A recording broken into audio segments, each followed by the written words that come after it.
Sir నమస్తే sir. నమస్తే. సుందర రామి రెడ్డి గారు, ఈ టాటా పవర్‌కి సంబంధించిన న్యూస్ కూడా లాస్ట్ 2 డేస్ నుంచి బాగా సర్క్యులేట్ అవుతుంది. బిజినెస్ మ్యాగజైన్స్ వాటిల్లో. ఈ క్లీన్ ఎనర్జీ కాన్సెప్ట్ అంటే ఈ సోలార్ సెగ్మెంట్‌కి సంబంధించి కూడా నెక్స్ట్ 5 ఇయర్స్‌లో బాగా 5 టైమ్స్ బిగ్గర్‌గా బిజినెస్ ఎక్స్పాన్షన్ చేసే ఆలోచనలో ఉన్నట్టుగా కూడా వాళ్ళు మనకి న్యూస్ వస్తుంది. మరి ఎలా ఉండబోతోంది టాటా పవర్ సెగ్మెంట్ నెక్స్ట్ 5 ఇయర్స్‌లో? డెఫినెట్‌గా Tata power must buy in portfolio అండి. Long term portfolio. అది కరెంట్ ప్రైస్ కూడా కొత్తగా ఎవరైనా ఇంతకుముందు మిస్ అయితే గనుక ఎంటర్ అయ్యే ఛాన్స్ వస్తుంది. అంటే పర్టికులర్‌గా 200 అరౌండ్ 200 దగ్గర గనుక 200 నుంచి 220 మధ్య గనుక మనం బై చేసామనుకోండి, very long term maybe I'm planning for 1 డెకేడ్‌కి అయితే ఈజీగా 1000 రూపీస్‌కి వెళ్ళే కెపాసిటీ ఉన్న స్టాక్ అండి అది. అండ్ రీసెంట్‌గా వాళ్ళు క్లీన్ ఎనర్జీని సపరేట్‌గా ఐపీఓ లాగా కూడా ప్లాన్ చేస్తున్నారు. ఒక్కసారి ఆ ఐపీఓ కనుక న్యూస్ బయటకు వస్తే డెఫినెట్‌గా stock going to move very big way. ఎందుకంటే రీసెంట్ అది హైటే 295, 300 దాకా వచ్చింది రీసెంట్‌గా. ఈ కరెక్షన్ మంచి ఎంట్రీ ఛాన్స్ ఇచ్చింది. అండ్ రెండోది ఏంటంటే కోల్ ప్రైస్ తగ్గించారు రీసెంట్ గవర్నమెంట్ వాళ్ళు. ఇది కోల్ తగ్గడం ద్వారా వాళ్ళకి మనీ సేవ్ అవుతాయి. తద్వారా కూడా కంపెనీ బ్యాలెన్స్ షీట్ ఇంప్రూవ్ అవుద్ది. అండ్ ఈ రీసెంట్‌గా దేవోస్ మీటింగ్‌లో కూడా వాళ్ళు 5 టైమ్స్ ఎక్స్పాండ్ చేస్తున్నారు క్లీన్ ఎనర్జీ వరకు. డావోస్ మీటింగ్‌లో కూడా అనౌన్స్ రైట్. చేశారు. అంటే పర్టికులర్‌గా ఈ సోలార్ ఎనర్జీ బాగా వచ్చిన తర్వాత ఈ రూఫ్ సోలార్ ప్యానల్స్ మీద పెట్టి కరెంట్ తీయటం, దాన్ని మళ్ళీ పవర్ కంపెనీలకు అమ్మటం అనేది కొత్త కాన్సెప్ట్ అండి. ఆ ఏరియాలో చాలా సీరియస్‌గా, చాలా అగ్రెసివ్‌గా ఆ టాటా వాళ్ళు ఎక్స్పాండ్ చేస్తున్నారు అది. అది చాలా బిగ్‌గా పెద్ద మొత్తంలో వెళ్తుందండి. ఎందుకంటే ఇవాళ రేపట్లో అన్ని హై రైజ్ బిల్డింగ్స్ కాబట్టి వాటి ప్యానల్ మొత్తం కూడా ఇక డోర్స్ కానీ, వాల్స్ కానీ మొత్తం కానీ ఈ సోలార్ ప్యానల్ పెట్టేసి కరెంట్ జనరేట్ చేయాలని ప్లాన్ చేస్తున్నారు. అది మంచి కాన్సెప్ట్ యాక్చువల్‌గా. అండ్ విండ్ ఎనర్జీ కావచ్చు, మొత్తం మీద ఓవరాల్‌గా అయితే ఉన్న పవర్ సెక్టర్స్‌లో అంటే ఐ మీన్ ఇండియన్ దాంట్లో అన్ని వర్టికల్స్ అంటే కోల్ మైనింగ్, థర్మల్ కావచ్చు, లేదా క్లీన్ ఎనర్జీ కావచ్చు, అన్నిటిలో పవర్ ట్రాన్స్మిషన్ కావచ్చు, ఆల్టర్నేటివ్ పవర్ కావచ్చు, ఏదైనా కావచ్చు, మంచిగా ఉన్న స్టాక్ టాటా పవర్ అండి. అండ్ డెఫినెట్‌గా must by and hold in portfolio long term point of వ్యూలో. సో ఇక్కడ ఏంటంటే ఇండియాలో ఈ టాటా పవర్ ఒక్కటే కాదు ఎక్స్పాండ్ చేస్తుంది. మనం బాగా అబ్జర్వ్ కనుక చేస్తే రిలయన్స్ వాళ్ళు గత 2 ఇయర్స్‌లో దగ్గర దగ్గర 3 లక్షల కోట్లు పెట్టారు కంపెనీస్ బయింగ్‌లో. అండ్ అదానీ వాళ్ళు రీసెంట్‌గా అంబుజా సిమెంట్ అండ్ ఏసీసీలో 70,000 కోట్లు పెట్టారు. అండ్ టాటా మోటార్స్ వాళ్ళు ఎలక్ట్రికల్ కార్ వెహికల్స్ కోసం ప్రొడక్షన్ కోసం 30,000 క్రోర్స్ ఇన్వెస్ట్ చేస్తున్నారు. అంటే మనం బాగా అబ్జర్వ్ చేస్తే ఇండియన్ పెద్ద పెద్ద బిజినెస్ హౌస్లు మొత్తం కూడా నెక్స్ట్ డెకేడ్‌కి రెడీ అవుతున్నాయి ఎక్స్పాన్షన్‌కి. మరి లాస్ట్ 1-2 ఇయర్స్ నుంచి ఈ పవర్ సెక్టార్‌కి సంబంధించిన న్యూస్ రెగ్యులర్‌గా వింటూనే ఉన్నాం. ఓకే. అందుకని ఇండియన్ నెక్స్ట్ గ్రోత్‌కి అండ్ ఈవెన్ రీసెంట్‌గా ఇంటర్నేషనల్ మానిటరీ ఫండ్ కూడా 2029 కాదు 2027కే ఇండియా 5 ట్రిలియన్ ఎకానమీ అవుద్దని చెప్పేసి వాళ్ళు దాన్ని ఫ్రీగా మామూలుగా అయితే పోస్ట్ పోన్ చేయడం అలవాటు ఇంటర్నేషనల్ ఏజెన్సీస్కి. దానికైతే 2027కే ఇండియా 5 ట్రిలియన్ ఎకానమీ అవుద్దని చెప్పేసి వాళ్ళు అనౌన్స్ చేశారు. అది వీళ్ళు ఎక్స్పాన్షన్ ప్లాన్స్ కానీ, వీళ్ళు బైఅవుట్స్ కానీ ఇవన్నీ చూస్తే అది కరెక్టే, ఇంకా అర్లీగా మనం 5 ట్రిలియన్ ఎకానమీకి వెళ్తామని అనిపిస్తుంది. ఈ షార్ట్ టర్మ్లో ఈ ఇన్ఫ్లేషను, బ్యాంక్ వడ్డీ రేట్లు, ఈ అప్ అండ్ డౌన్స్ ఇవన్నీ ఉండొచ్చేమో కానీ long term Indian growth is very bright.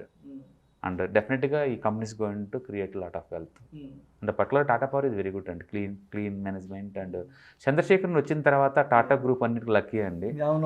వాళ్ళు ఎక్కడైనా సరే అది just by and hold stocks అనమాట. టాటా స్టాక్స్ అయినా particular Tata power is it's good. ఇంతకుముందు డెటర్ టూ మచ్గా ఉండేది, ఇప్పుడు డెట్ క్లీన్ అయిపోతుంది. అండ్ ఆల్టర్నేట్ ఎనర్జీకి వాళ్ళు ఐపీఓ ప్లాన్ చేస్తున్నారు. డెఫినెట్గా one of the best off to hold in portfolio. So Tata energy గురించి మాట్లాడుకున్నాం. అదేవిధంగా టాటా మోటార్స్ కూడా ఈ ఈవీ సెగ్మెంట్ కూడా నెక్స్ట్ 5 ఇయర్స్లో పెద్ద ఎత్తున ప్లాన్స్ చేస్తున్నారు. మరి టాటా మోటార్స్ కూడా ఎలా ఉండబోయే అవకాశం? ఎందుకంటే మీ ఫేవరెట్ స్టాక్ అని కూడా డెఫినెట్గా అండి. హిస్టారికల్ డేటా చూసుకుంటే టాటా పవర్, టాటా మోటార్స్ అంత పర్ఫార్మెన్స్ బాగున్న కంపెనీ కాదండి. కానీ మీరు ఈ మధ్యకాలంలో చూసారంటే ఎక్కడైనా సరే గవర్నమెంట్ వాళ్ళు 4 వీలర్కి బిడ్డింగ్ పెడితే బస్సెస్కి, ఎలక్ట్రికల్ బస్సెస్, అక్కడ టాటా మోటార్స్ వాళ్ళు ఖచ్చితంగా విన్ అవుతున్నారు దాన్ని.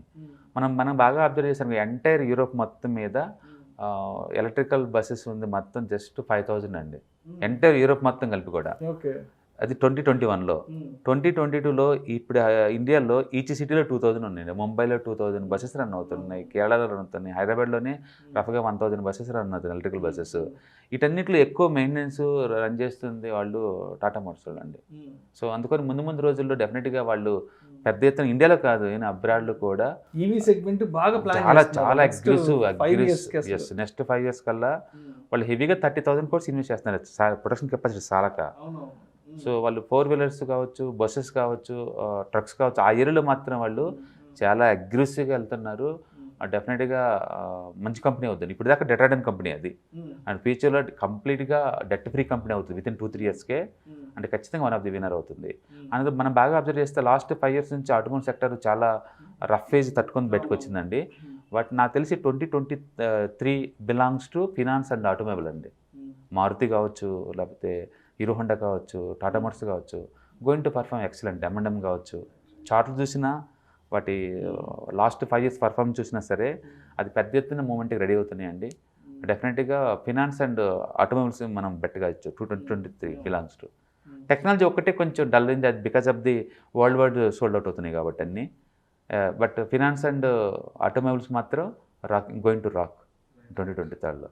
సో మొత్తంగా టాటా గ్రూప్ అయితే మాత్రం ఈ పర్యావరణాన్ని దృష్టిలో పెట్టుకొని ఈ పొల్యూషన్ని తగ్గించాలన్న ఒక మంచి థీమ్తో ఈ మోటార్స్ విషయంలో ఈవీ సెగ్మెంట్ వెహికల్స్ తీసుకురావడం కానీ, తర్వాత ఈ పవర్ సెక్టార్స్కి వచ్చేటప్పటికి ఈ క్లీన్ ఎనర్జీ, ఈ సోలార్ సెగ్మెంట్ మీద కూడా ఒక పెద్ద ఎత్తున మంచి ప్లాన్స్ చేస్తున్నారు. రైట్, ఎందుకంటే వాళ్ళకి ఆ ఎకో మెకానిజం ఉందండి. టాటా మోటార్స్ ఏమో వెహికల్స్ ప్రొడక్షన్కి, టాటా పవర్ ఏమో పవర్ సొల్యూషన్స్కి, టాటా కెమికల్స్ ఏమో బ్యాటరీ కావాల్సిన దానికి, టాటా ఎలక్స్ ఏమో వాటికి కావాల్సిన టెక్నాలజీకి, మొత్తం కంప్లీట్ కాంప్రిహెన్సివ్ సొల్యూషన్స్ అనమాట. అది చాలా పెద్ద ఇండస్ట్రీ. పైగా ప్రపంచం అంతా ఈ పొల్యూషన్ ఫ్రీ కోసం ప్లస్ కోల్కి వీటికి ఆల్టర్నేటివ్ కోసం ఎదురు చూస్తున్న టైంలో ఇవన్నీ కలిసిన కంపెనీ సొల్యూషన్స్ రావటం అనేది అది మంచి అడ్వాంటేజ్. కస్టమర్ పాయింట్ ఆఫ్ వ్యూలో కూడా స్పేర్ పార్ట్స్ అని తక్కువ దొరుకుతాయి కాబట్టి అది బెస్ట్ అనమాట. అది సో సమాజ హితం కోరుతూ టాటా వాళ్ళు మంచి ముందడుగు. డెఫినెట్గా I real that is good company.